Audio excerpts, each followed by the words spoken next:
Hi, and welcome to BiaCare TV. This edition is devoted to presenting the measuring instructions for a Legocist custom below-knee garment.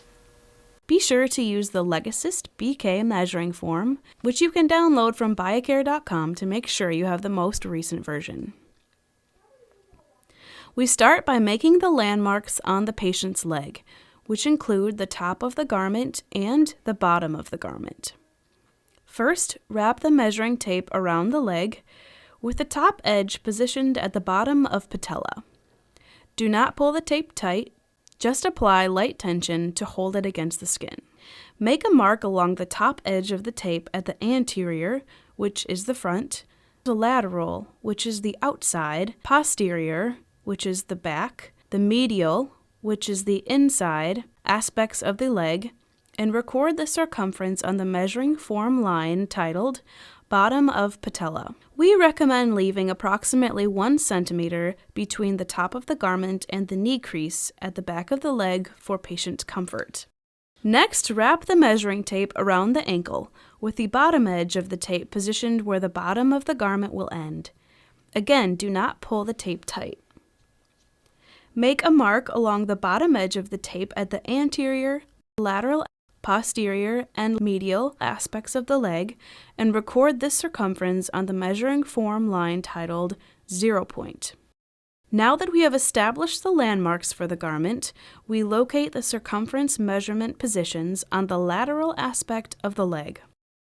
Starting at the 0 point on the lateral aspect, make a mark every 5 centimeters moving up the leg until you reach the top. In this example, we stop at 35 centimeters because the 40 centimeter line would fall above the mark we made for the top of the garment. We are now ready to measure and record the garment lengths. Measure up from the 0 point on the anterior aspect of the leg to the respective mark you made for the top of the garment, and record this measurement on the measuring form line A. Please note that if the garment is too long, it will apply pressure to the top of the foot when it is flexed and cause pain. Repeat this process on the medial, posterior, and lateral aspects of the leg, and record the length measurements on their respective lines B, C, and D. The final step is to measure the leg circumference at each of the locations that you marked on the lateral aspect of the leg. Since the circumference measurement at the 0 point was previously recorded, the first circumference measurement is taken at the 5 centimeters above 0. Record the value on the line labeled 5 centimeters in the circumference column. As with all measurements, do not pull the tape tight. Apply just enough tension to keep the tape in contact with the skin. Repeat the process at each remaining location mark, and record the values in their respective lines in the circumference column. We now have completed the measuring process. Please review the measuring form to make sure all of the required measurements are correct and easy to read.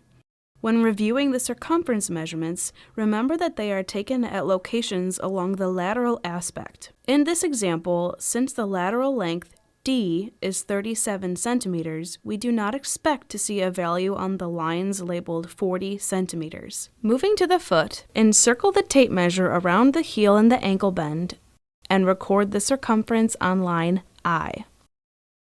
Next, measure the circumference around the metatarsal heads and record the value on line J. Position the 0 of the tape measure at the back of the heel. Measure the length to the first metatarsal head, and record the value on line K. Finally, measure top of the foot from the third metatarsal head to the ankle bend, and record this length on line M.